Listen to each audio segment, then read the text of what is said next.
I felt so dumb. I didn't realize a service dog and an emotional support dog were two different things. I knew they were different because the names are different, but I didn't realize in which ways they were different. A service dog is trained. That's a trained animal to take care of the person that has the need that they help with. An emotional support dog is just a dog you feel a connection to that you just get to emotionally support. The dog doesn't have a choice, really. The dog is... You just roll up on a dog one day and you're like, I'm gonna tell you everything. That's... Wow, I did not know. Had no idea. And I bring it up because my friend, she got an emotional support dog for her husband without knowing that this dog was an emotional wreck. I don't know what's wrong with the dog. They bring the dog home. Something wrong with the dog throat, okay? I don't know what it is, but it can't bark right. So it doesn't bark, it just screams, okay? And not like a yelp. This isn't sad. This is worse than that. It just screams human screams, okay? So the dog, I was on the phone with her, heard the dog in the background, and the dog was like, oh! That's just all the time. That's all day what the dog does. Nonstop. It's crazy. The dog has bad nerves, and so it screams all the time. Everything sets it off. You pet the dog, it'll scream, and then it'll let you pet it, right? Because you snuck up on it to pet it. So you pet it, you're like, oh. It's terrible. Dog's a light sleeper, too. So the dog will be taking naps, the most Instagrammable naps you've ever seen. Just like belly up, paws down, everything. And it'll still be snoring little puppy snores, too, like, oh. That's how it wakes up every day. And so she's like, my life is hell. This is terrible because I got the dog as an emotional support dog for my husband, not knowing that the dog is anxious and my husband's anxious. So the dog is emotionally supporting the husband just in the wrong direction. You know what I mean? Because then the husband is like, I don't feel so good. And the dog's like, yeah, you're right. It's a lot to be worried about, dog. It's crazy out here. What's that over there? Huh? Like, that's what it's doing all the time. She can't get any sleep because the dog sleeps with them. So the dog sleeps in between. It's actually adorable. It's like very like home living. Her right here, dog over here, husband over here. But they live in like a noisy apartment, paper thin walls, so you can hear the door slam from down the hall, right? And so the dog waking up all night. So somebody will slam the door down the hall, a door that has nothing to do with them, that is none of their business. And the dog will be like, oh! And then her husband will be like, oh! And then she will be like, ah! That's just all day. That's just going and revolving. This domino effect of screams. It got so bad, someone called the police. Police show up to her door, knock. She answers like, hey, I'm here to do like a wellness check. Neighbor said that they heard screaming. And she's like, oh, no, I'm fine. I'm okay and everything. And my husband's here. Come over here. He comes over to the door. He's like, hey, I'm good. We're all good in here. And the cop is like, oh, okay, cool. Where's that third person? Because they said specifically that there was 3 people. And then she's like, no, it's just us here. So now they look like they've murdered a person. Like now it looks like a cover-up, right? And he's like, no, it's just here. Cop's writing down everything that they're saying. As the cop is writing, he dropped his pen, and the dog in the background is like, oh! And the cop sees the dog and is like, and then she's like, oh yeah, that must have been what it was. I got the dog for my husband, but it turns out that the dog is anxious and my husband is anxious. My life is hell. I can't.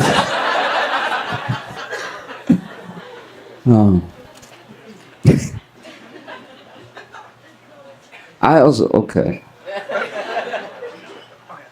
Have y'all seen how much trouble Lizzo is in?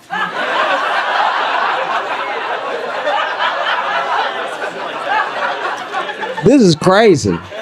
This is genuinely wild. You know, if you don't know, like Lizzo has a lawsuit out that's like coming at her for like all types of discrimination and body shaming and stuff like that. And it's her fans who are like genuinely hurt. Her fans are very hurt by the whole thing. She lost 150,000 followers on Instagram alone in one day when the news broke. 150,000 followers in one day. That means even bots were like, I can't endorse this. This is unacceptable. But genuinely, I think this is the thing. I think that Lizzo's fans are so hurt because she's known to them and to a lot of the world as this like true beacon of like light, loving yourself, forget haters, embrace who you are and everything. Which is why this should be a lesson to everybody in here, everyone listening to me right now. This is a lesson to all of us to never, ever become a positive influencer. Don't do it. Don't do it. There's too far to fall. Oh my God. I'm not even like a famous guy, but I still, in case I ever get there, tell people all the time that I can be a dick. Just to give myself some breathing room, you know what I mean? Just a little bit, you know? That way when I fall off my pedestal, I sprain my ankle instead of break my neck, you know what I mean? Because I'm human. Something's gonna happen. Somebody's gonna catch me on TikTok one day, just yelling at a United Airlines gate agent. And when I get caught, even people who don't know will be like, he always told us he was a dick. Like, kind of laid it all out there. It's tough. And I think that this is the reason that it's so tough for people. We do a thing that is not fair to us and it's not fair to the people that we do it to, where we pull our role models, our like heroes, positive influences from people that we already like from doing other stuff. You notice that? We rarely ever make an actual activist famous. You know, there are people doing the work. There are people, whatever you care about, there are people in the world only doing that thing. But instead of finding them and lifting them up, we're like, no, after LeBron dunked, he looked in the camera and said, Black Lives Matter, bitch. So I think the cops have to stop. I think that's all we need to do, really. We can't keep doing this thing where we conflate talent for character. You know? You gotta be very careful. Be very careful of the people that seek power and the people that seek fame, because they're usually the same. And then we act surprised when we see their worst sides, you know? And we only do this thing with celebrities. You never do that with a regular dude with a regular job. You know what I mean? Somebody can sing, doesn't make Martin Luther King, you know? We never do it to regular people. I've never had a plumber that was so good, I was like, he must be a good dad. Like, there's something about the way he plumbed that just spelled father figure, you know what I mean? Like, the way he be pulling it out.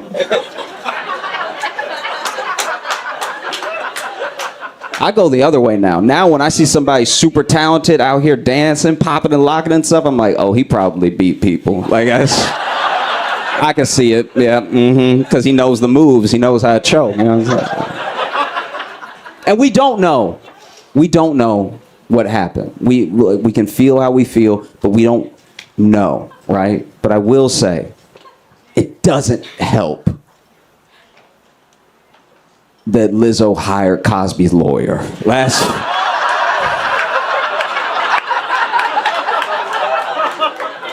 I don't know.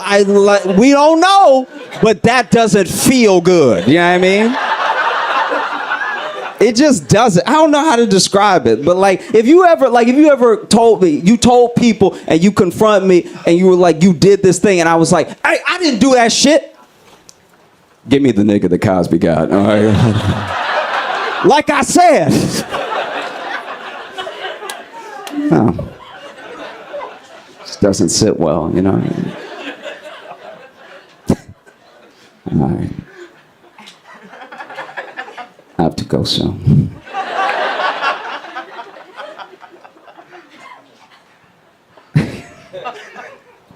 Everybody's had a gun story so far, so I figure I'll tell a quick one. I was in Texas. Texas is like open carry, you know. And so I saw these two dudes. I was in Target, right? And I saw these two dudes bump into each other, and they both whipped around. And they didn't seem angry, but they were checking each other up and down. I was like, this is some like alpha male type thing is about to happen, right? And then one was like, I see you're carrying. And the guy went, I sure am. And like, I should point out real quick that this is at the self-checkout at Target. So like, so I'm just trying to ring myself up. Like I'm just like, I'm over, but he over here and he over here. So I'm gonna get shot because I'm in between, right? You can't have a standoff with somebody in the middle. No Western has ever done that. You know what I mean? So I'm like, y'all, please, we are in Target. And so then he's like, I sure am. And the other guy's like, so am I. And the guy who did this goes, oh my God, we have the same gun. Oh my God, that's so dope. They both pulled out their guns and they both had the same like camo print, everything. I was like, wow, what an adorable outing. You all were so great. Thank you so much. I'm Josh Johnson. This is a beautiful, beautiful time of year. This is my favorite time of year because it's so fresh. I could do anything. I could really be anybody so far, you know? And by January 10th, I'm like, I'm me. Never mind. I had a lot of plans, but a week and a half. It's so early in the year, it's almost weird if you've already had a bad day. You know what I mean? But this is New York, so you know somebody has. I was on a bus on January 2nd and just heard a guy go, fuck, just to himself. I don't know what was going on in his life. But January 2nd, he was like, it's over. That's a wrap. Oh, it's crazy. I also love this time of year because it's the last little bit of runoff where you're still trying to return Christmas presents, like the bad ones. Like you on the phone with customer service, like, no, I have the receipt, please. Like it's. And this is the thing, a lot of people give gifts and everything, but they don't know if they gave a good gift to the person, especially if they don't know them well, right? And my thing is, this is how you tell if it's a good gift in this present day we live in. If you didn't get a gift for someone from a store that was looted in 2020, that's not a good gift, I'm not gonna lie. Do you know what I mean? It's a very easy metric now because, look, I'm just saying, everything's free when we looting. And there are brands that know that they didn't get touched. Like, honestly, if I was a shop owner, I would be embarrassed if I showed up the morning after a riot and I get to my store, Nike store ransacked, Louis Vuitton store unrecognizable, and then my store pristine, not even broken glass. I'd be like, I gotta hang it up. I didn't know it would be like this. Can I burn it down and say it was part of the riot? Cause this is a shame. I remember that was a very specific time. This is my favorite thing about any riot that happened in the U.S. in 2020. There were some stores that boarded up that really didn't need to bother. Like. Nobody talks about that, but there are a couple places that were like, oh, we gotta batten down the hatches. Like, no, you really don't, I promise. Nobody is checking for you, okay? There were brands that were feeling themselves. Like, I don't know if you remember this, but you can look this up. This is a real thing that happened. In 2020, during the protests, there were Sweet Greens that boarded up in preparation. Sweet Green. I want to meet the person who made the decision. I want to meet the person who was like, all right, it might get crazy out here in Seattle. And you know it when it gets crazy. You know what niggas love is arugula. So we got to hold it down, all right? Got to protect the inventory, okay?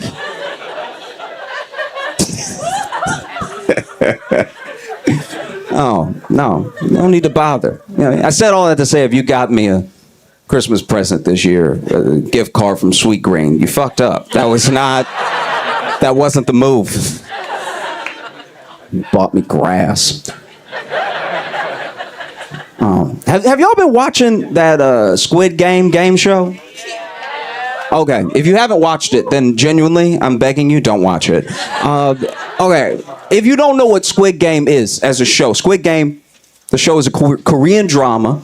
All right, it's probably one of the best TV shows that we have that fully encapsulates the idea of capitalism and what we do to each other when we're lacking, when we have need, and when there's literal money floating over our heads, the links that will go, right? And even the show becoming a show is a Cinderella story because the guy that wrote it, he pitched it around the world for 10 years and nobody wanted it. Finally, Netflix bought it. They put it up on their platform. It became an international sensation. There's games, there's toys, there's everything. And then they made the game show, which is weird.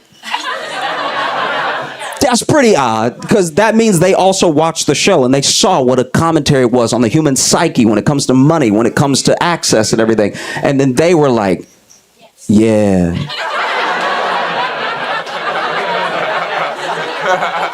We should do that. Yes, we should do that. Let's round up these pores and make them battle it out. We'll get 400 of the saddest stories you've ever heard in your fucking life. It's insane. And this is the other reason that I'm begging you not to watch it. Okay? In the show Squid Game, the Korean drama, when you lose, you die. In the game show, when you lose, a pack goes off. It explodes on you. And it's black. It's not red. It's ink. Squid Game. Very clever. And it explodes. But they still make the people fall like they died. And it feels like they test running killing a person in front of us. Do you know what I mean? Because when I was watching the show, the first person lost and then they fell. And I was like, that's a little dramatic. All right. And then 12 more people fell. And I was like, wait, are they really killing people on my TV right now? Because if they are, I don't know what I'm going to do about that. Because they already shot the show and I'm at home. But can we make sure that for season 2, they don't kill anybody? Because I'm going to finish the show. It's compelling. But it's just a weird thing. I don't know. It's very unsettling because they make all these people tell the saddest parts of their life and they cut to them in the show and you know they're not going to win. Why are you telling me this is a physical American Idol? Why are you telling me the sad story and you know they're not going to get far? That's terrible. It would be a dude with the biggest tearjerker you could ever imagine. He's like, I'm just want to bring money back home from my cousin. He's got cancer herpes and he doesn't have a real house. He got half a house. So I want to pay for him to finish his house because he get rained on anytime it rains sideways a little bit. And so I just want to have a full roof for him to be under, not half a roof, because he really got like half an umbrella over his head right now. And so I just want to do something nice for him because he donated a bunch of his bones to orphans. And so he already didn't have a good life to begin with. And then they zoom out of the person playing the game and you see he's the shortest man that's ever lived. You're like, he's not gonna get far at all. Physical limitations alone. Why are you getting me attached to his story? Or even worse, they'll interview like a smart woman and you'll be like, they're not gonna let her get far at all. She gonna slip up and say a big word in front of him and the dumbs are gonna jump on her. She gonna say one of those encyclopedia words that be like, get her out. She look like she can do puzzles. No, it's so jarring. Are y'all also following this Gypsy Rose thing? Okay. In case you don't know anything about Gypsy Rose, I'll try to bring you up to speed as quickly as possible. Gypsy Rose is a young woman, used to be girl. She was a girl when all this happened. Her mom has Munchausen by proxy. So her mom convinced her she was sick, convinced everyone else she was sick, told people she was sick, raised money for her because she was so sick. So she was like GoFundMe before GoFundMe, right? And so she was like raising all this money and everything. Then Gypsy realizes, hey, I'm not as sick as you're making me out to be. Around the same time that this happens, right? She makes a friend online. They start dating. That becomes her boyfriend, okay? And then she tells her boyfriend, you need to kill my mom so we can be together. I was not in the room when this conversation happened. But the way that I think it went was Gypsy gets close to this person and is like, you're gonna have to kill my mom so we can be together. And then he said, I was planning on killing somebody anyway, because it took so little convincing. This man is clearly out of his mind, right? Killing a mom should be several conversations. You should have to wear me down. to kill your mom. If you tell someone, I need you to kill my mom so we can be together, and they go, yup, you are also in danger. That is absolute insanity. He said yes so quick. That's the reddest flag there is. He said it so quick. Once again, I was not in the room, but he agreed to it so fast. I'm pretty sure he finished her sentence. I'm pretty sure she was like, hey, I need you to. He's like, kill your mama, I got it. And she was like, I was going to say pass the remote, but...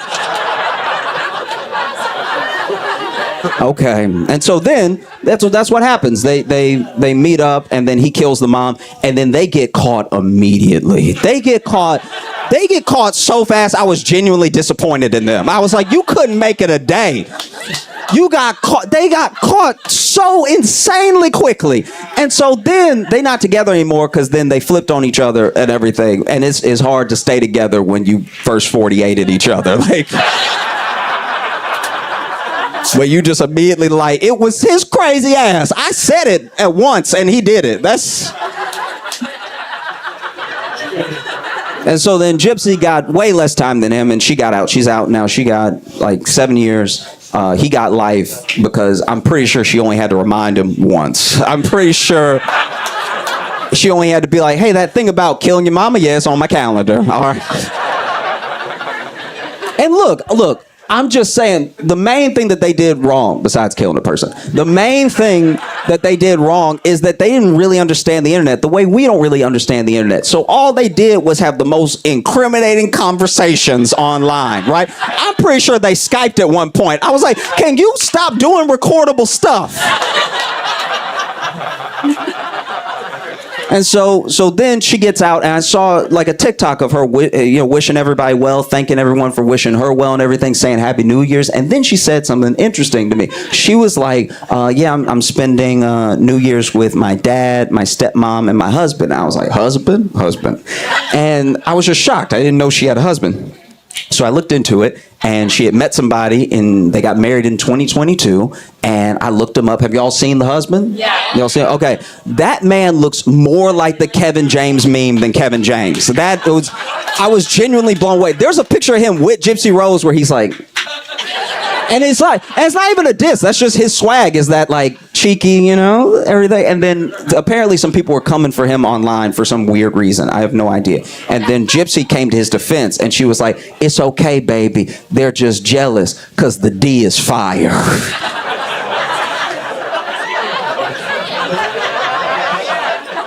You know what? I'm glad you had a happy ending. I'm glad you're okay. Okay. It is not fair that when you go to the doctor, you have to tell the doctor what happened. I'm hurt. Isn't that enough? Why do we have to get into the whole embarrassing backstory of how I was injured? Because sometimes it's going to be relevant. If you go to the doctor, you're like, my back hurts. And he's like, what happened? I was shot. It's like, that's the information that we need to know. But in my case, it's like, look, can you just check if my nose is broken? It doesn't matter what happened. It won't change whether or not it's broken. I walked into a ceiling fan, all right?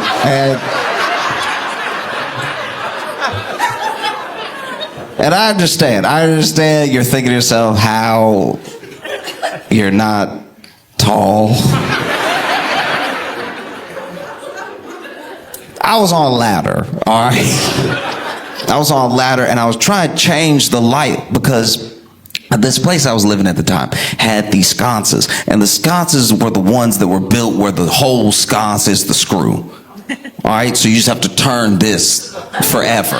You just have to do this nonstop. There's no like little screws you can grab a Phillips head. You have to turn this forever. So I turned it for what felt like forever. And then as soon as I take it off, I see the bulb. And the bulb is like a bulb I've never seen before. It's like this incandescent looking thing. This is the most Edison bulb I've ever seen in my life. So now I'm Googling on my phone where I can buy this bulb, because you can't just get this at Walgreens. And so now I'm looking at my phone. Admittedly, yeah, I got distracted. I got distracted. I got on Instagram and I turned around, forgot I was on a ladder, and went to walk. I went to walk off the ladder and I walked into a ceiling fan, which, to be fair, when they are moving, are invisible. They are. If you got 3 clicks on a ceiling fan, it disappears. If I walked into a ceiling fan that was being still, that'd be very silly. That'd be very dumb. But this thing is, who can know? How can anybody you might have a ceiling fan behind you right now. Don't judge me.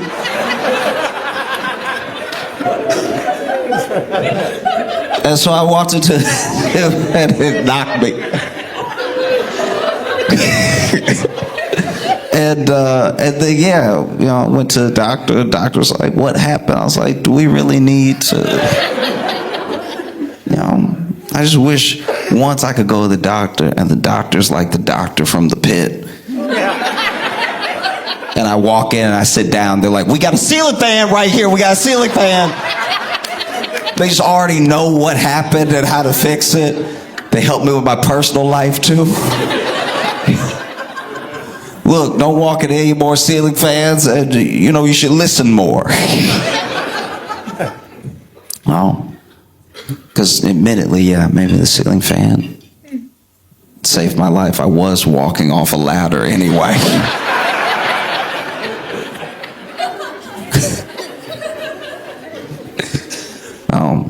There was another time I had to go to the doctor, explain what happened. This one wasn't my fault. All right, I was walking on the ground. I was walking. It was nighttime, which is not the best time to do your walking, but I was walking. It was night, and I was visiting a city that didn't believe in street lights. All right, this is one of those cities where I don't know if it was not in the city planning budget, but they were like, 1 every mile should do it.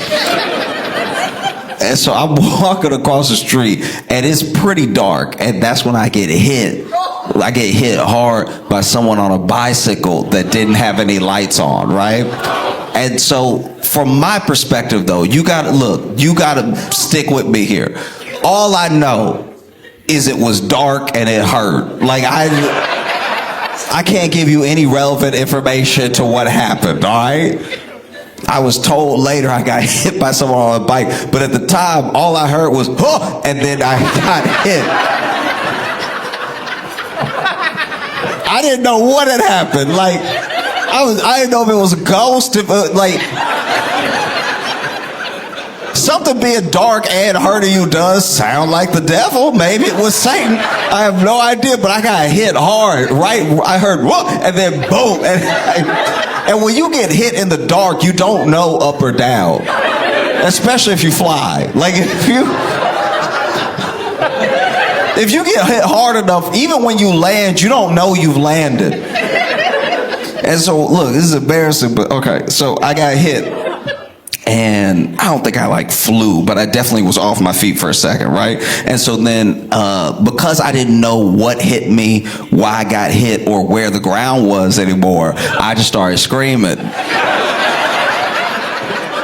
And so I hit the ground, I started screaming, and I tried to run. But when you hit the ground like that, you don't know what the ground is. So I thought I was up against a wall, so I started running, but I wasn't going anywhere. Okay, so when I got hit and I landed like sideways, right? So now I'm trying to run like this because I think I'm touching a wall, but I also may have been concussed, actually. I think... But I started running against the ground because I was like, I gotta get out of here.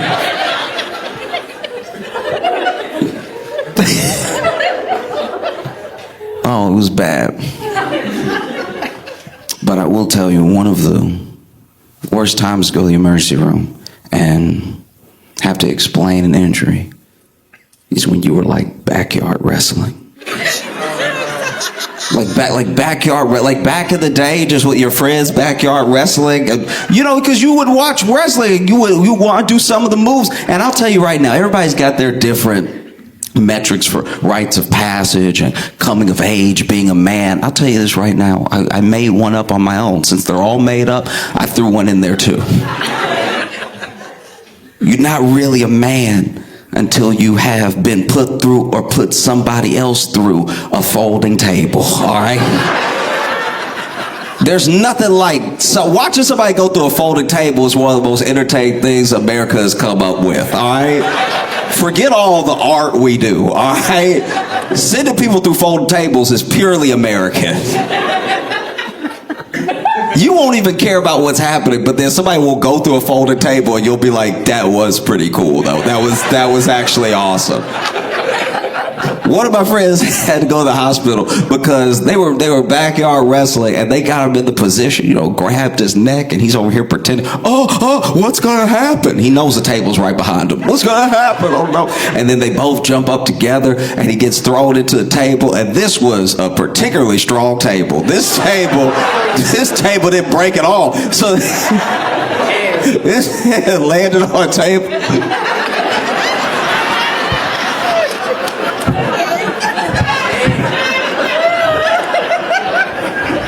This dude was hurt. I've never seen somebody land on a table so hard and have nothing happen. He slammed on the table so perfect and just stayed where he was. It looked like that one scene in John Wick where they threw him off the balcony and then he just hit the ground and then the camera stopped and you were like, he must be dead. This dude got thrown onto the table, stayed right there, and then in unison, everybody was like, "Oh!" You know, like we didn't know what we were looking at. We were like, I mean, did y'all buy a real table? What did y'all do? They had to pause the wrestling match because we were all like, so his back must have fallen off, right? Like, I've never seen somebody just be that still. And because it's backyard wrestling, everybody's too close. Like, at least in a stadium. In a stadium, you know, they could whisper things to each other and maybe the crowd doesn't hear. But we all in the backyard. And dude who threw him onto the table came over and he was like, "Are you okay?" And he went. Wait, don't make me laugh. Wait. Stop. Wait. He was like, "Are you okay?" And then he went.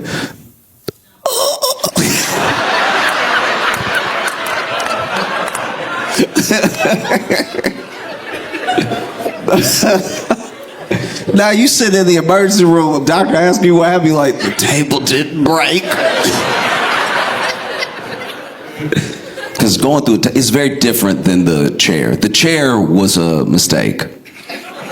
That's a staple of wrestling that is spilled out into real world fights, and it is a bad idea. The chair, we gotta stop with the chair. The chair, throwing a chair is never exciting because it's too random. Because when you throw a chair, other people in the room are like, I'm not involved with this fight, and I might catch a chair.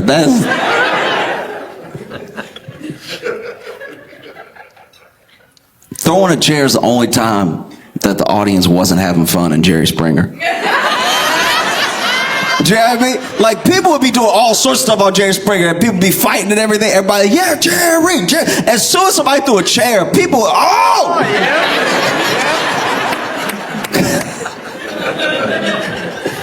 Oh. No, the chair's too much. It makes a satisfying sound, you know, like when somebody gets hit with a chair, backyard wrestling, professional wrestling, whenever you hear that, that's you're like, oh, he's winning now.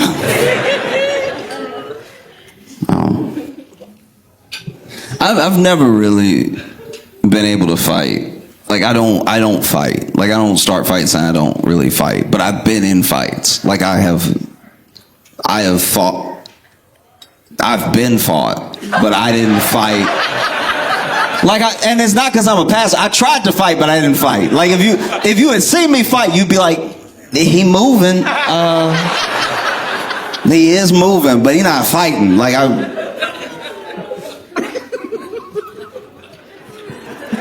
you would think being in enough fights, you pick something up.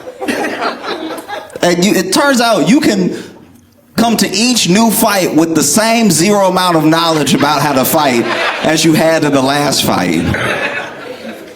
And so sometimes, especially when you're a kid, you fighting with your friends and stuff like that. Or look, maybe you're fighting people who you're really trying to hurt. But I would get in fights every once in a while, and I just couldn't put it together. I wasn't one of these kids that had combos and stuff. There was one time I was in a fight and I knew I was losing because I was your stress levels, your cortisol's spiking when you're in the middle of a fight, and I didn't know what to do, and I'm young, and so I'm just thinking the only fights I've seen so far have been in comic books and wrestling. And so everything I did, I just said out loud, which is the worst version of telegraphing your attack that you can get. I'd be like, punch!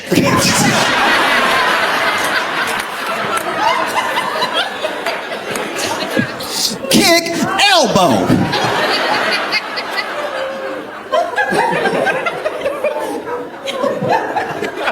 Now don't get me wrong, that could be cool. That could be cool if you connected.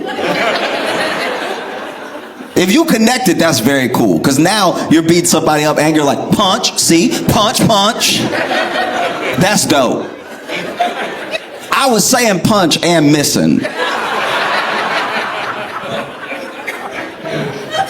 I remember I was in a fight one time, and not only was I I was tired.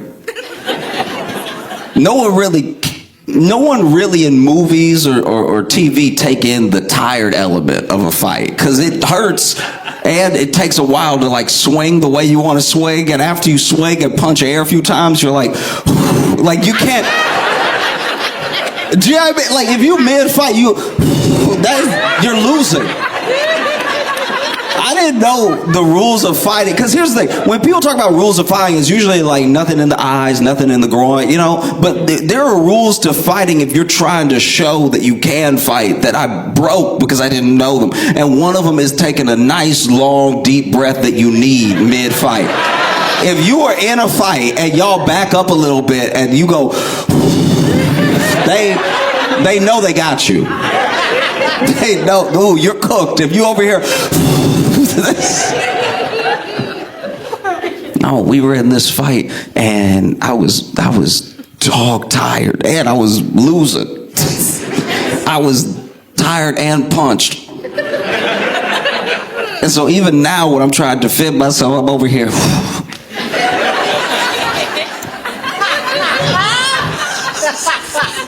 It's not good fighting at all, And we're young, so it's when you're kids, you're not even really hurting each other because you can't generate the right torque, But I was losing so bad. I knew I didn't know how to fight when this kid did a finishing move on me.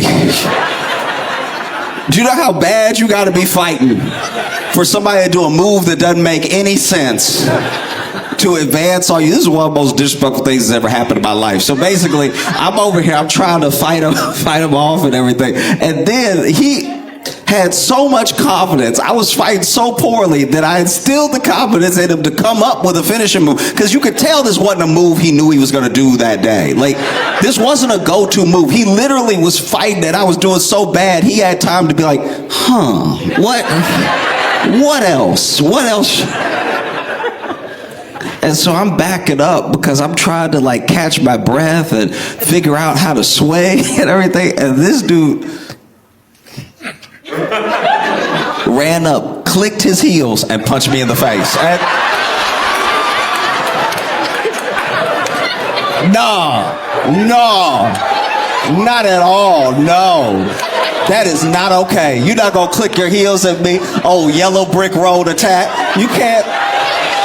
You gonna run up on me and 10-man cowardly lion punch me in the face. I got punched. I was still like, what did you just do? Seeing somebody, because he did with whimsy too. He ran up and punched me in my face.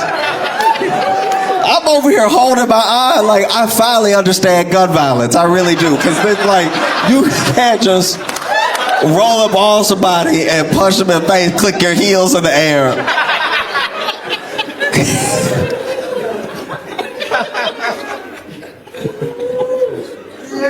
How am I supposed to go to the doctor and tell them I got punched in the face and he clicked his heels? And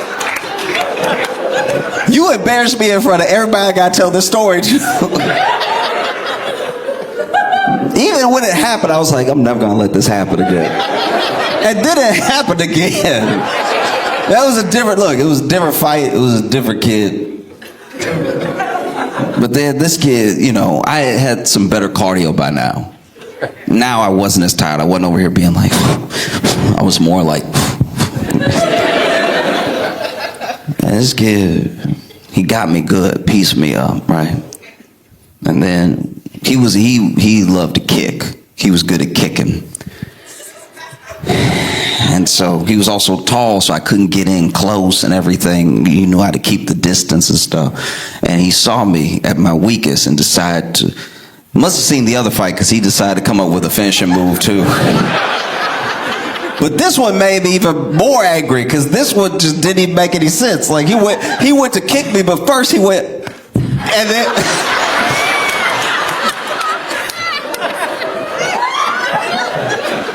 that doesn't even help the attack.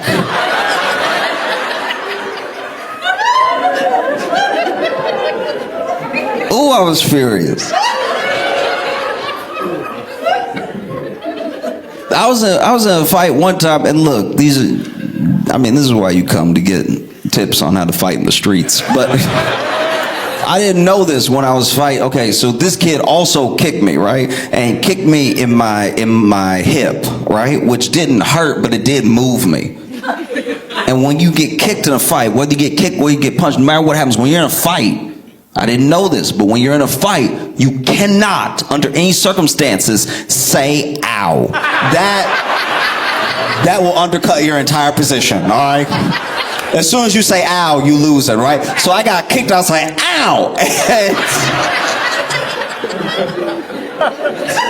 And the way he kicked me too, because I didn't know where to put my hands, right? I didn't know. There was a lot that I didn't know about fight. Like even when you were backing up, I didn't know you're supposed to back up like with your whole body as a unit.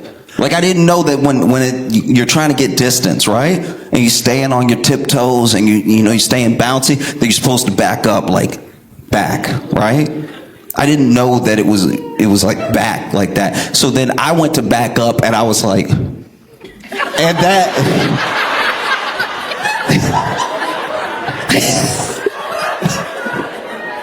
That already gave me away as someone who doesn't fight. When you gallop like that, I might as well have one of those horsey sticks in between my legs. The way that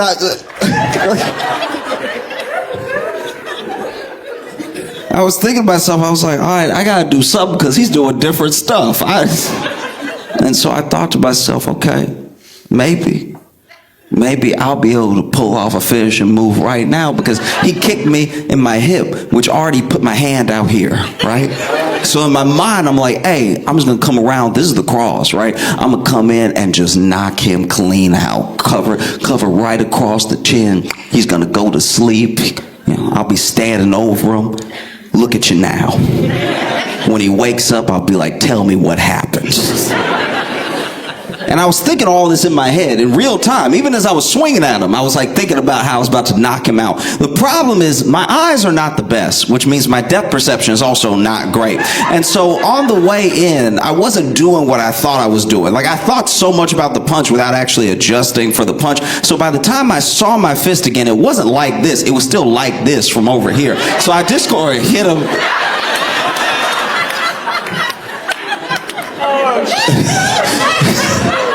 I just sort of like hit him in his neck like this.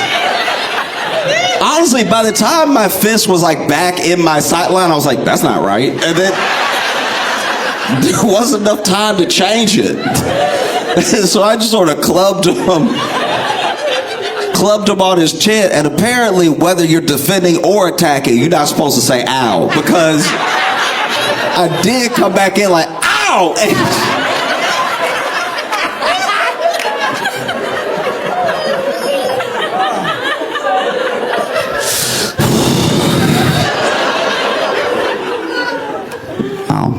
No, it was bad. This is very bad. I'm not much of a fighter, but so much of what my ideas of fighting even are stem from wrestling. Like I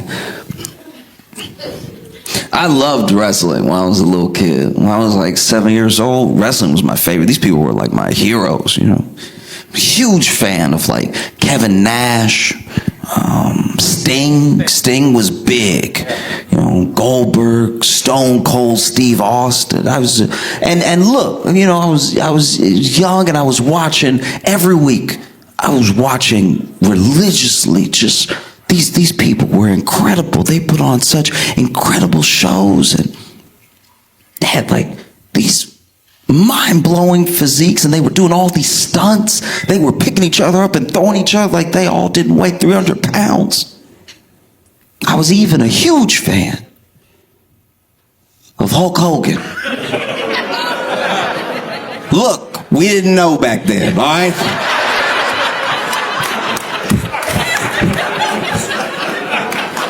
I didn't know. I was 7, all right?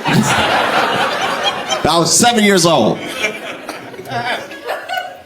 I was a huge fan of Hulk Hogan. And look, these are important things to do. When you realize that you're wrong about something or wrong about a person, it's important that you don't just like disappear. That you can say, no, I thought something and then I learned different information. I think one of the reasons we're in the situation we're in now is because everybody digs their heels exactly where they are. Nobody budges about anything. And I can tell you honestly, that was a huge fan of Hulk Hogan, and this is embarrassing to admit, but when I was a kid, I had no concept of tanning.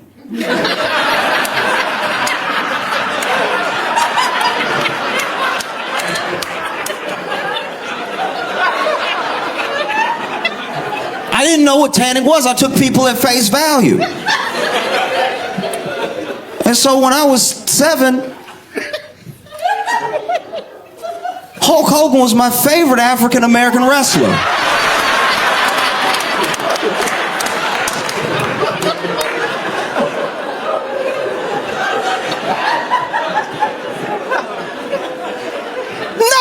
When you're a kid, you look up to people that are doing cool things you like to do that look like you. And every day I tuned in, I was like, all right.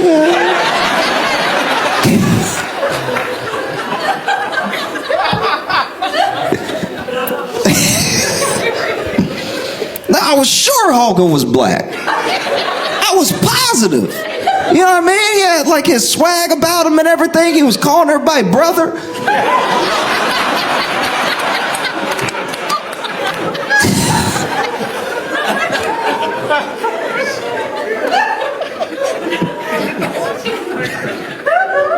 I even got the toys. I even got the toys. I remember my first toy, my first wrestling toy was a Kevin Nash action figure. You know, and then I got Sting. Sting even came with his hand so they could curl, so you could put a bat in his hand that came with the set. Goldberg. I even got a Hulk Hogan toy. When I got the toy,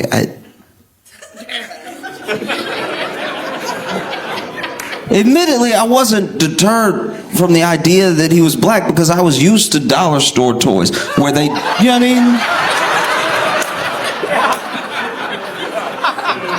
mean? You know what I'm talking about. I've talked about this before, that like those dollar store toys, you know what I mean? Sometimes they don't come like they should, you know, like, or they don't have the right.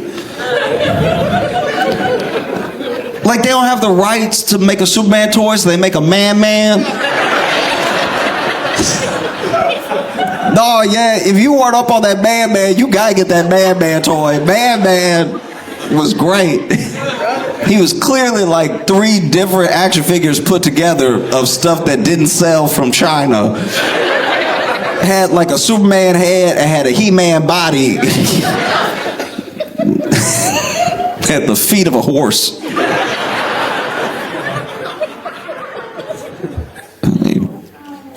But yeah, yeah, I got my Hulk Hogan toy. And I just thought to myself, like,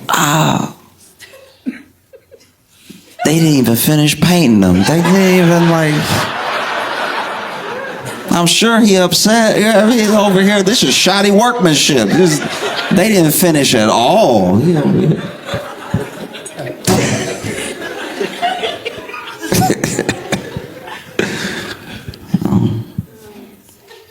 And look, there are, at least as I see it, 3 different eras of the internet. There's that first early internet where you have to know a lot on your own. People were figuring out the internet with it, you know?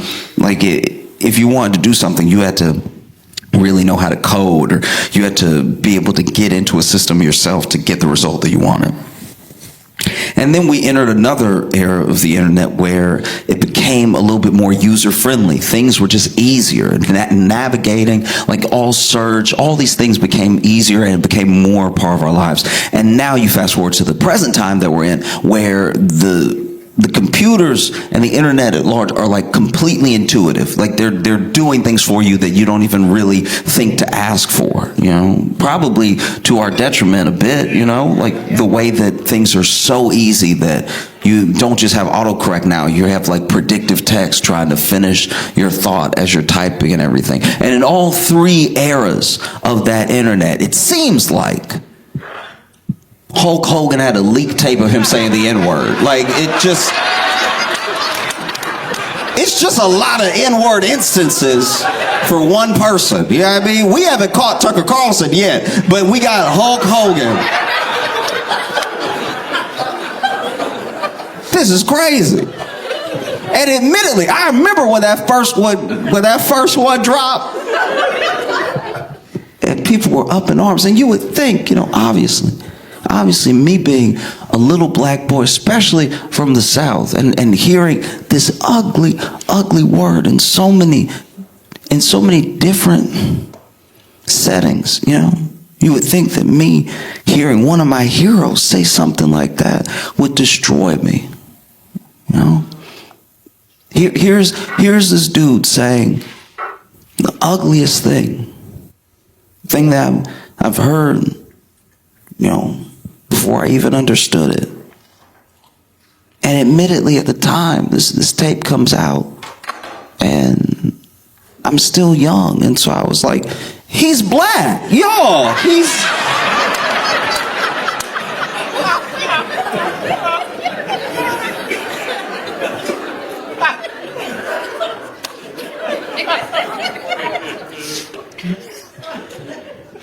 And then later, it happened again. I actually found out that Hulk Hogan was white. I was devastated. I was absolutely distraught. I sat there thinking to myself, like, he pretended to be black all these years. This is unacceptable.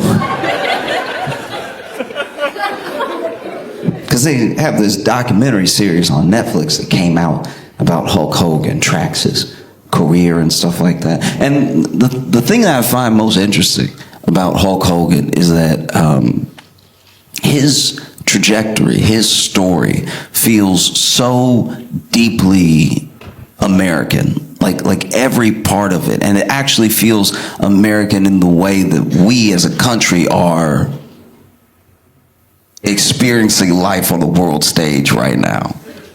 You know?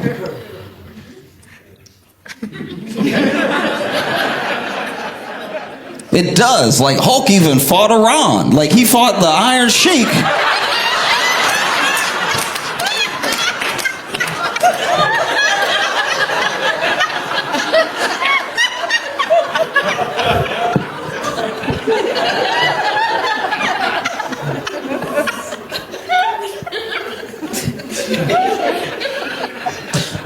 But it's true because, you know, I know that, like, there's Hulk Hogan and then there's Terry. It's Hulk Hogan's real name.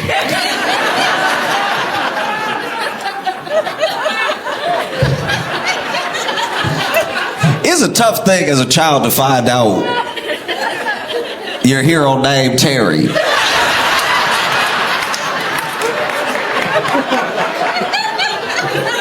It really makes you question your discernment as a child.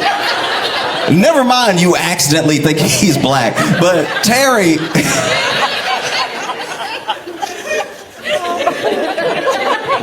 Do you know what I mean? Like, just look. I'm sure. With respect to Terrys, all right. I'm sure there have been Terrys that have been heroes in life, okay.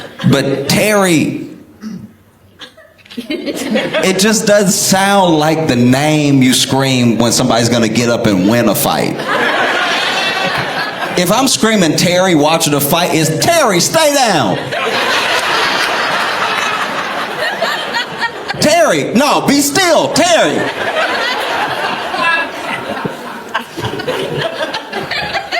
Terry, tap out. He doing his finishing move, Terry.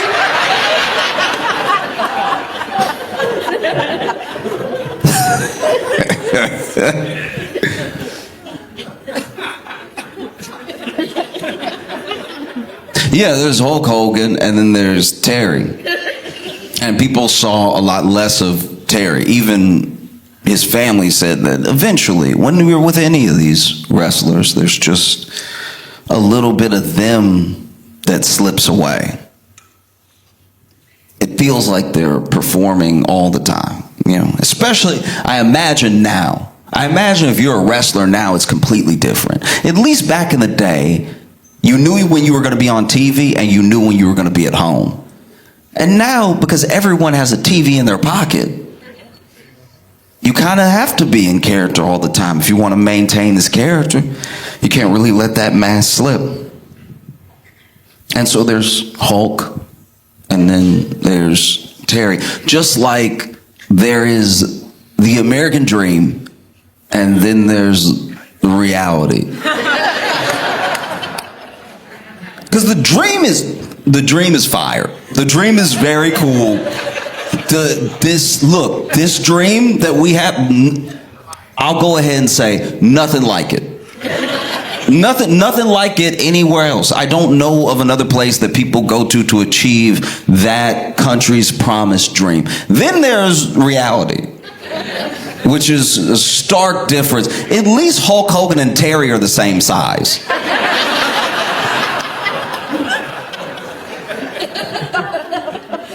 You see the American dream, and then you see reality, and you don't even recognize one from the other. It's just a terrifying juxtaposition, because you have people that will fight tooth and nail just to set foot on the soil and have a chance to start a life that is that dream. And then you have the reality that even if you, by chance, by luck, were born here, you don't have to climb, you don't have to crawl, you don't have to swim, you don't have to fight, you don't have to barter, you don't have to beg to get over here. You're already here. And then you look around and you're like, this feels like a poor country.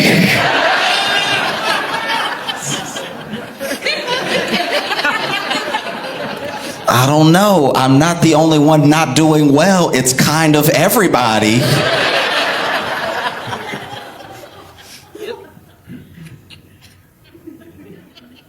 When I was a little kid, there was a child who made it to the U.S. from Cuba on a raft. And there was this whole debate, like political debate, but also like a genuine moral debate of if someone is willing to do what is tantamount to the Olympics to get here, should they have a place? Should we take someone in? Isn't that the whole Statue of Liberty thing? Like, shouldn't we take somebody in if they are fighting tooth and nail to get here, and they do more than any of us as citizens have ever had to do to gain the ability for a chance at life here? And so you had some people that were saying, no, look, There's a process. You have to do it the right way. You got to send this kid back, right? And then there were people saying, absolutely, you have to take people in. There are people in need, and we have more than enough, at least as a country. At least as a country, we're the richest country in the world. We have more than enough. We should be able to find some resource to help you out.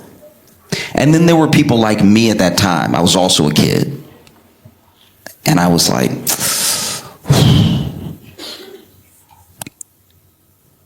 he doesn't know it's pretty bad over here. Like, it's actually... Ooh, as a citizen, I have horrible news about my life so far. Yeah. I think that's one of the reasons we turn to like entertainers and that escapism for an ideal about ourselves, because at least there it's a little bit easier to feel like that thing is real. Everything that Hulk Hogan went through to become Hulk Hogan and to become the heavyweight champion was like an American dream. You know, he didn't grow up with money. He had to fight.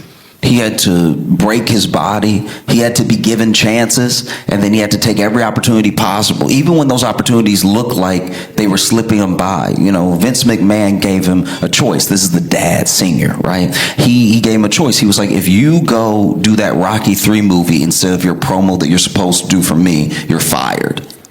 And he went and did the movie, and that was a risk, because he didn't know what Rocky III would do for him. Turns out it catapulted him into stardom. Taking chances is part of what America's supposed to be all about. And then he goes to absolute war with the Iron Sheik at Madison Square Garden. He wins and becomes the heavyweight champion. He's everybody's hero. Even his dad who never understood why he went into wrestling, his dad said on camera how proud of him he was. Seems like that was maybe the first time that Terry had ever heard those words. He's like, I'm proud of my son. And he said, I think you did the right thing. But for years up until that point, he was like, why can't you be more like your brother? Why didn't you go to college? But it wasn't until that day, Madison Square Garden, thousands and thousands of cheering fans and watching your son in real time achieve his dream that you didn't even think was possible. How can you not look at that and say, yeah, absolutely. That's what the American dream is supposed to feel like. And the reality is very different. The reality and the truth of the matter is that these people, like Hulk Hogan, are truly one in a million. Not because of talent or grit, not because of like hard work or anything, not even because of luck. They are one in a million because the odds and the way that the deck is stacked does not work that way. You don't just get to the top by working hard. It's just not true. Hard work is an element of people who've been very successful, but I meet people every day who work incredibly hard, and they're not going to make more at their job than they're making now. You know, I've been there. I've worked at restaurants where I've worked as hard as I could, and then I was like, okay, yeah, I guess it was worth $36. You know, because you're not actually rewarded according to your hard work. You're not usually rewarded according to your talent or even by merit. Half the time you're rewarded because of who you already know, through relationships, sometimes just through, you know, who your parents are. I'm not saying that's the entire way the world works. I'm just saying more if it works that way than it does the other way. And so I was watching Hulk Hogan as this kid, and I'm watching him towards the tail end of his career because he's wrapping up wrestling by the time I'm becoming a wrestling fan. And I'm just proud to see, you know, a black man out there achieving his dreams. It meant a lot to me.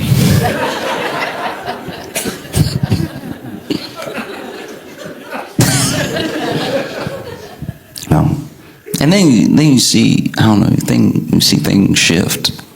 You see things shift. Like Hulk Hogan went away from me for a long time. I didn't really keep up with him at all through the years. I only really heard about Hulk Hogan through leaked N-word tapes. But I finally saw him again a while back. He was at the RNC.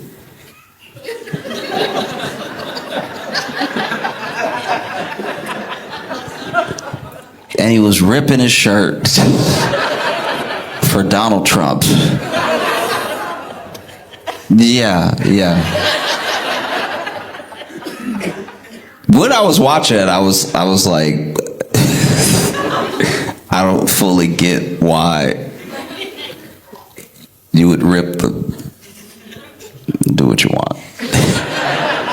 Do you know what I mean? There was a part of me that when I saw that happen, I didn't even have the pang of like, oh no, one of my childhood years, because I had stopped liking Hulk when I found out he lied about being black. You know, if anything, I was watching him rip his shirt at the RNC and like, look, a fraud campaigning for a fraud, okay?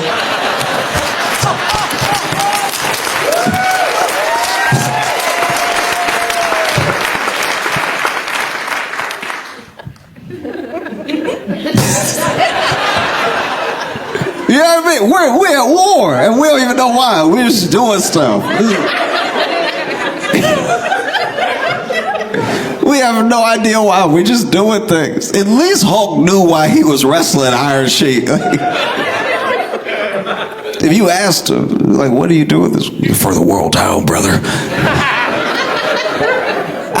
Ask any of us why we're at war. We look like people who don't know, and we don't know. It's one thing to not know what you're talking about, but then just finesse it, or like just throw something out there, you know, and just try to get away with it. But you look at Pete. Look at Pete Hegseth. He does not look like someone who knows why he's at war. He just know he at war. He just...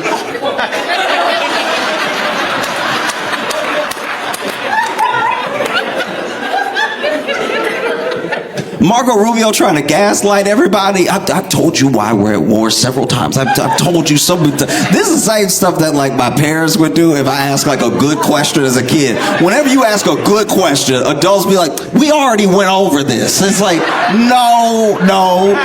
My life was short so far. I remember everything that has happened and we did not talk about this. No, you're not slick. We didn't go over this 1,000 times. We haven't. I remember. This morning was most of my life so far. Like, you're not gonna trick me.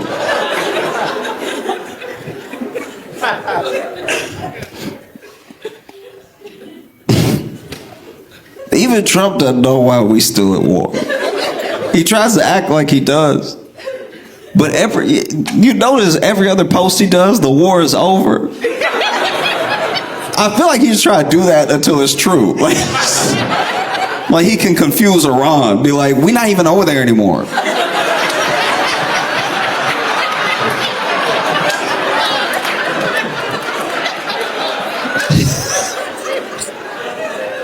Like Iran comes to the peace talks and he's like, y'all still talking about old stuff. I've moved on. I don't even...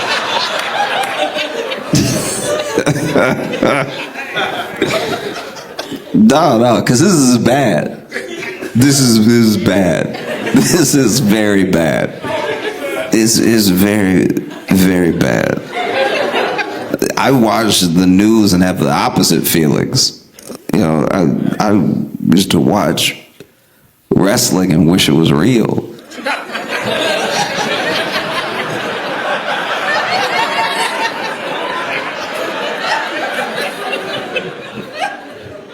No, and it's even crazier that Trump is involved with both. Do you know what I mean? Like, he's on the news all the time, but he was in WWE. He's in the Hall of Fame. This dude took everything he learned from wrestling and put it into politics.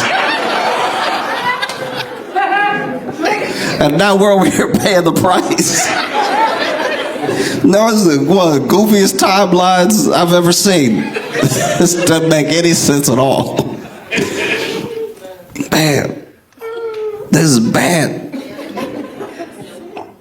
What are we gonna do? Do you know what I mean? Like this dude. The thing that I think also happened with Hulk is apparently he was a very bad sport about ever putting someone else over. And in wrestling, putting someone over means like letting them win the match and then doing it in a way that looks convincing, like making them look really good.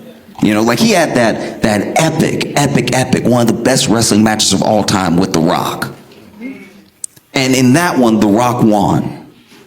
And look, maybe Hulk was happy to do it, I don't know. But apparently, throughout his career, he really didn't want to put someone else over. I feel like we are in the same predicament as a country. All we ever want to be is number one. We think of ourselves as number one. Even people who haven't traveled. That does blow my mind. That whenever people are like, this is the best country in the world, I'm like, where else have you been? They're like, Nebraska. Like,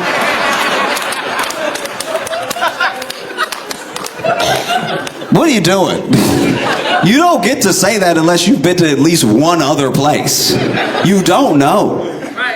The thing that's so frustrating about where we are, especially right now, is that the mask is sort of off, and they've already told you that all the money that they have is going to be used to destroy other people's lives instead of improve yours. You know, because you could have a better quality of life, and everything that you want, we're going to spend to make sure someone else doesn't have it. So I guess there's that. Oh.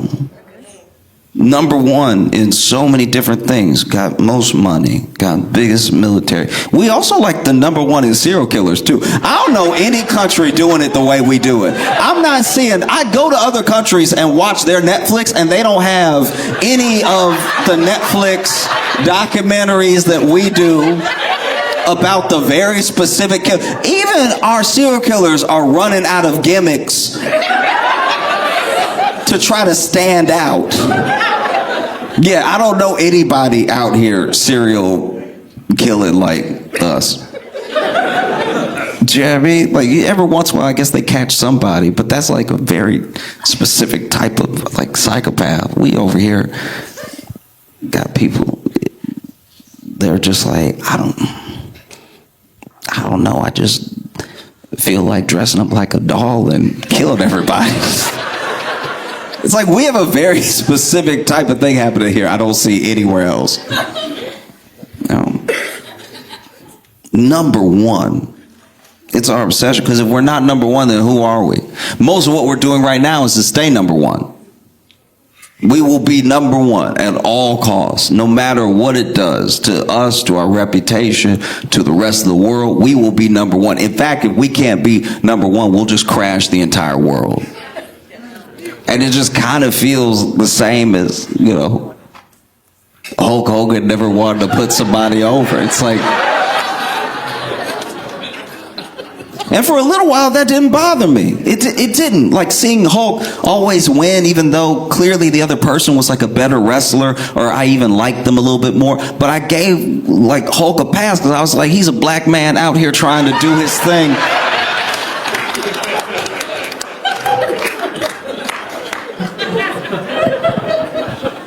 But some people look around now and they don't even recognize their country. And look, you could make the very fair point that what they even thought they were seeing in the first place wasn't actually what was happening. That was part of the character, the facade of what America was, because it's something different to everybody. But when you look around the world, it's not the way that it was. I travel a good bit, and whenever I tell people I live here, they're always like, oh.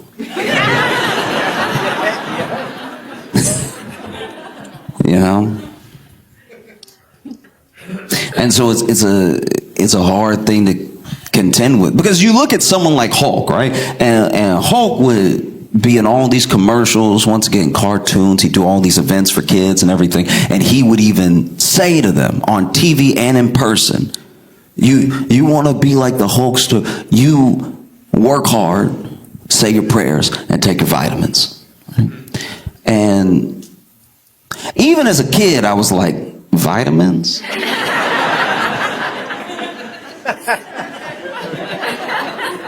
Vitamins. Sir. Vitamin. Look, I take my vitamins every day. I take my Flintstone vitamins every single day, and I'm not seeing your type of gain, sir. Sometimes I sneak a second one. Sometimes I have Barney and I have Fred in the morning. Still not. I'll look up. No, it's not. Vitamins. That was. That's a tough one. You know, I'm ready to OD on Flintstone vitamins. Trying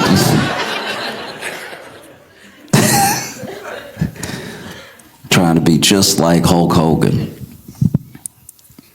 And then there's the scandal over that. I don't know if you remember that, but that was huge.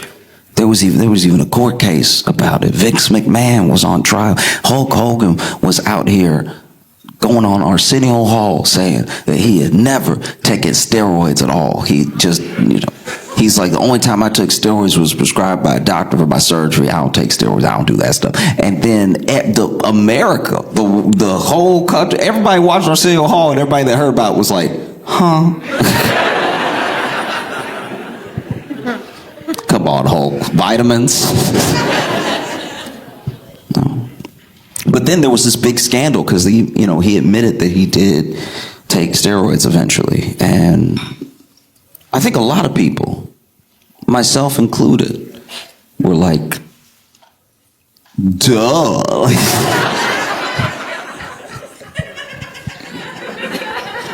But there was also some genuine hurt there because, once again, this guy said, if you want to be like me, all you got to do is work hard, say your prayers, and take your vitamins. And I've been skinny all my life, but that was one point where I was like, I've been sneaking these vitamins and doing these push-ups. Man, a lot of people were like confused and hurt by that. But once again, a character can be perfect. A person can't be. A character can make all the right moves and justify everything for the sake of the story, and reality just doesn't work that way. But it is a wild thing that Hogan died before Trump. That's surprising. That's very surprising. Come on now. A dude who worked out every day. I understand he took steroids. I get the steroids are, they grow all your muscles and your heart is a muscle and you get complicated. I understand. I also understand that he wrestled and he took a bunch of pain medication stuff. There are complications in there. But also, come on.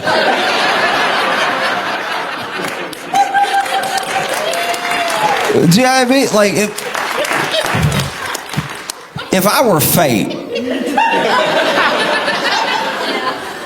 fate and I took a bet, and because the bet I had to take Hulk Hogan first, I'd be like, that doesn't make sense. That. Come on now. No, that's wild. I understand he took steroids and he didn't have the healthiest lifestyle, did some drugs and stuff like that, but also, this man full of fried chicken. This man, at any given point, I've never seen a picture or video of Trump where he didn't look like he just finished a fried chicken. I'm telling you right now, sometimes I just see crumbs. Y'all know you see these crumbs. Sometimes I just see a couple crumbs. I'm like, what is that? That's either, now I understand tanning. Now I know what tanning is. So that's either skin coming off or it's crumbs. We got a president with crumbs on him all the time. Every time I see Trump, he look like he finished a snack.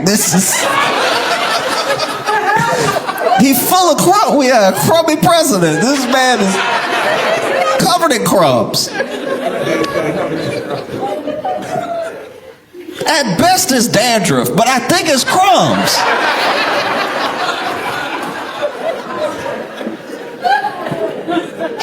I don't know. I know crumbs when I see them.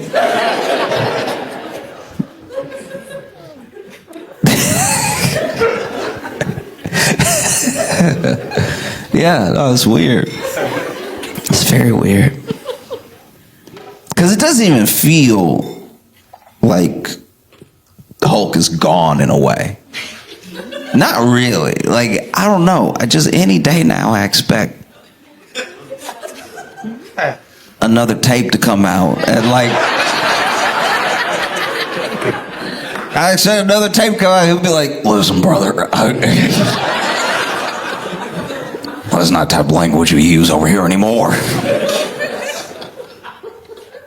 Because it just feels like when I travel, it's kind of expected now, but there's this reaction. And that reaction just, it reminds me of when, Hulk would come out and expect to be loved and was getting booed. And it's like, well, yeah, dude, they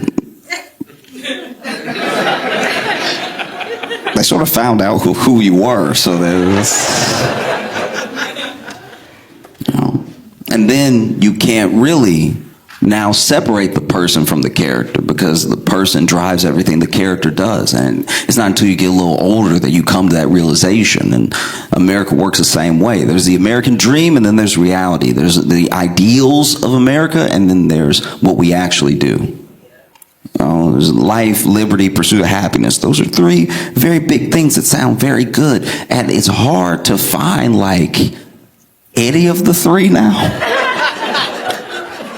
Do you know what I mean? I don't know how much liberty you feel, but I don't feel great.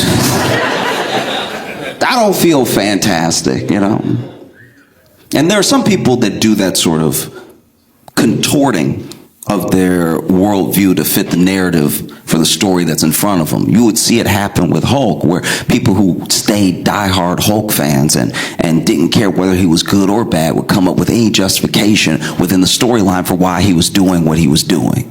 Even if Hulk had turned heel and then attacked somebody in a sketch for no reason, they'd be like, well, he was standing there. Why was he standing there if he didn't want to get run wild on? And you see some people do the same thing with every action the country takes. There are some people that, never mind what they said in 2020. I remember the mask. Remember the mask. Remember when it was like, this is tyranny.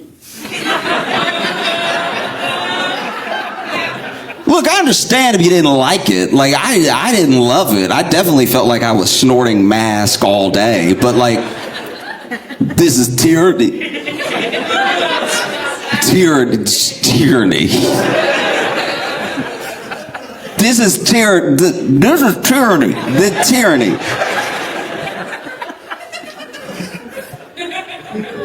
And now some of those same people, I've watched it because I have Facebook. I've watched some of those same people. You scroll up enough, this is tyranny. And now they're like, of course you should carry proof of citizenship on you at all times. Even if you're a citizen, they don't know. The ICE officers are just doing their job. And I'm like, oh man, you've never met tyranny. That is crazy. That's wild. You're supposed to have life, liberty, and the pursuit of happiness. We can pursue. I think we're doing a pretty good job of pursuing. We pursue pretty well. We pursue the same way that, like, a rabbit on a treadmill pursues a carrot stick in front of, like... No, we're trying, but I don't know. Life, liberty, pursuit of happiness, right? And even life. I don't know if you've noticed our lives.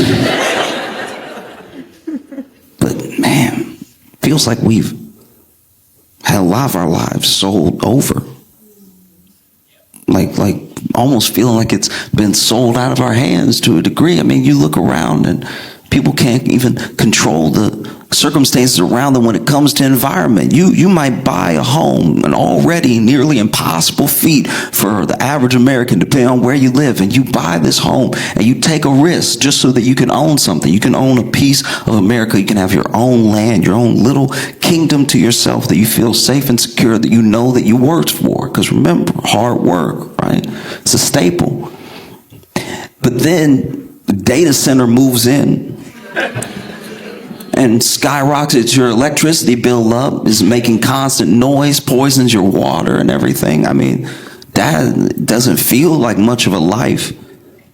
Or when you were just living wherever you were living, and then companies decide to dump in the water source because it'll be cheaper, or companies decide to lobby as much of Congress as they can to cut regulations so then they can just exhaust from their refineries and factories at will, which poisons your air. They don't live there. The people that work in the place might, the people who are also in your situation, just like fighting to get by and make some money so that they can live, they might live around you, but the person who owns the factory never does. We're supposed to have life, liberty, pursuit of happiness. We are entitled to these things. But then you get gaslit to the point where if you say you're entitled to anything, you somehow have it flipped on you and you sound like some sort of freeloader. But these are my entitlements because I work hard, I pay my taxes, I do everything I'm supposed to do. And it has you sitting there feeling like a bit hopeless because you did everything that you were supposed to do. I worked hard. I said my prayers, took my vitamins. I don't look anything like Hulk Hogan. This is devastating. I've been living a lie this whole time. You have no idea how many vitamins I took. It might have stunted my growth. I took a lot of vitamins. I was taking everything I could because I was sure. I was like, that's good. Oh, that's a big word.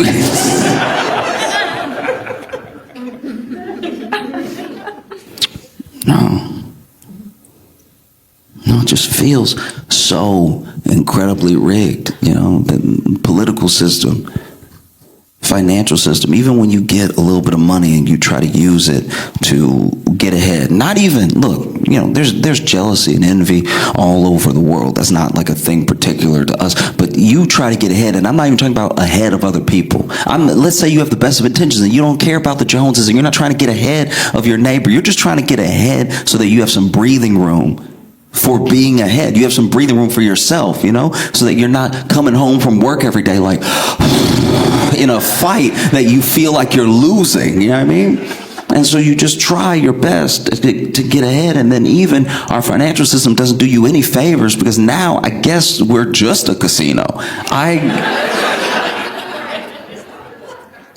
don't know if you saw those soldiers that got charged for placing bets on like Polymarket, Calcia. I don't remember which one they used, but they placed bets on basically things that they knew were going to happen because of military operations that they were a part of. So, the people that went and grabbed Maduro, they took a bet.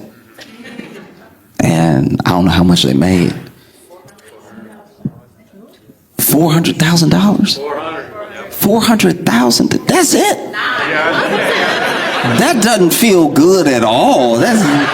It's one thing to be corrupt, but you gotta double down. If you're gonna do something that is inexcusable, I hope they go to jail for longer now. If I was the judge, I would be like, you don't have the sense to take a loan. You can't just, you going. Did you not have faith in the operation? You going. And you didn't even take out as many loans as possible. 400,000. This is the thing. That makes me so mad. That really does. That's up there with politicians being cheap to buy. You know what I mean? Like you got these politicians going to jail, and then you look at what the thing was, whatever the bribe was they took. Because like lobbying is like legal bribing, so it's like if you get charged with bribing as a politician, you did it extra dumb. You did it. You did it loud. If you're a politician and you get charged with bribery, I mean, honestly, you like one of the bank robbers who actually say everybody's name while they rob the bank. You know what I mean? Tyler, tie him up. Tyler, do you have any more zip ties? Tyler. I'm furious. $400,000. Maduro would have paid you that. Maduro would have paid you that to stay. That's crazy. 400,000. Ooh, I feel sick. You know what I mean? Like, we can't even do corruption right. Like, this is embarrassing. Ooh, I'd be so mad. Ooh. $400,000. And who knows how long they're gonna go to jail. Look, because it's jail, $400,000 not only not enough to be worth it to go to jail, but like 400. They'll be pardoned. Yeah, I guess they'll be pardoned. That's true. That's true.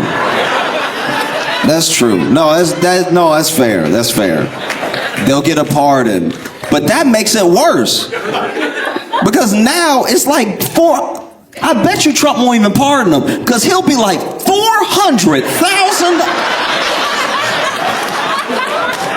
I don't pardon losers. All right.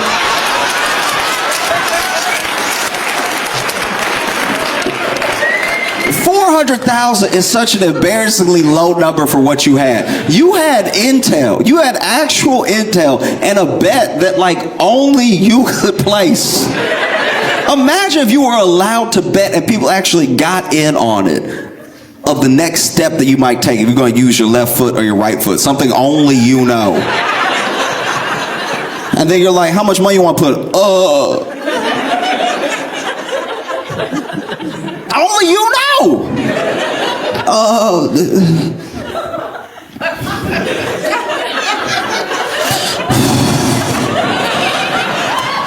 Just in case I'm wrong, I'm not gonna put the house on it, okay?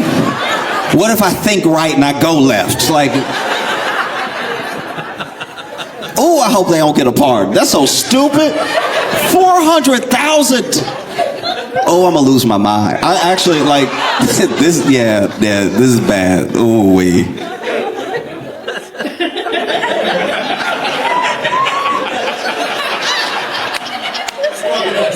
Imagine if I even knew somebody, if I had a friend, right? If I had a friend who robbed a bank and came to my house. So now it's like implicating me, potentially making me an accessory. And I was like, what, this is someone I've known for a long time. I at least want to get to the bottom of the story. I can't believe you would do something like this. You robbed a bank? Did you hurt anybody? Did you, like, what were you thinking? How are you going to get rid of this money? How are you going to clean this money? You didn't think. And how much did you steal? Around like 400,000. I'd be like, I'm calling the police right now. I'm calling the police because you know what? You didn't do. You robbed a bank. Did you just leave some? Was it too heavy? $400,000.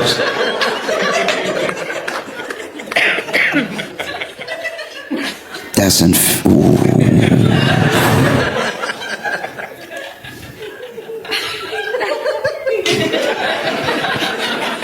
I don't even know what they're gonna do to him, but I hope it's bad.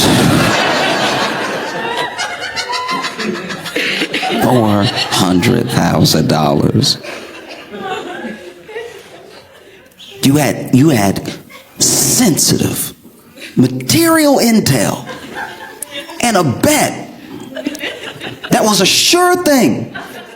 And you were like, I'm gonna take home a dentist salary.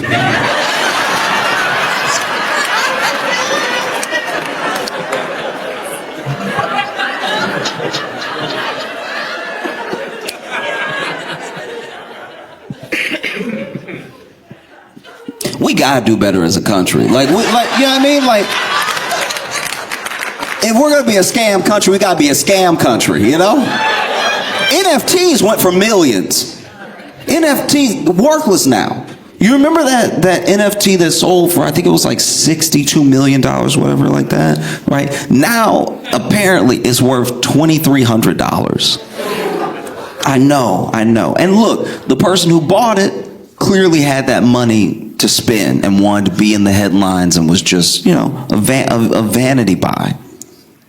You know, some impulse thing that this person can do because they're rich. But even the artists themselves and the market, even though we knew it didn't quite make sense, it didn't really make sense because you were getting a JPEG of a picture that wasn't it. It's my picture. I own the picture, but then you got a JPEG of the picture. Apparently, a JPEG picture is more expensive than the actual picture that I own. But then I have the real one, and then you have. I know a scam when I see one. Like you have a picture of the picture, but I have the picture. I have the painting, right? And then you're like, this thing's valued at $100,000. And I was like, oh, actually, I have the painting, and the painting they say is worth $20,000. So there's no way a picture of the picture is worth $100,000, and the picture is only worth $20,000. No, it is. No, it is. It is though. It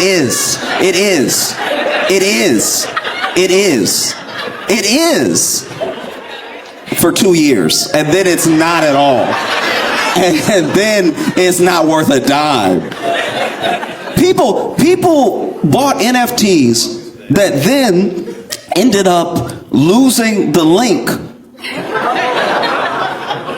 So then you would go and it'd be that little, you know, that little question mark with a valley next to it.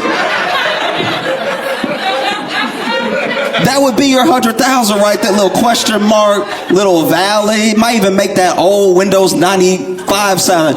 Who? You know, you remember that? You remember when there was an error somewhere? Who? Like,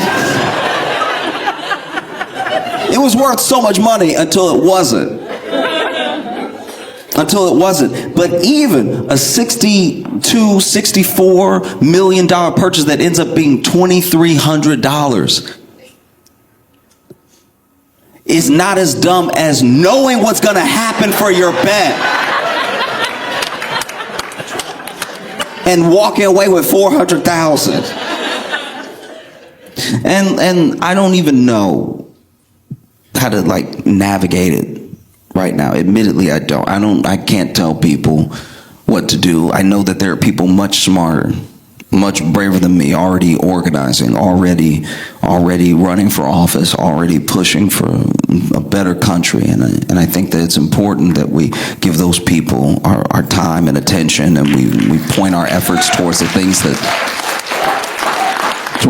that they're doing, you know? Because I can't tell anybody what to do. And even if I tried to tell people exactly what to do, brick by brick, I don't even know if you should listen to me, you know? I thought Hulk Hogan was black for way too long.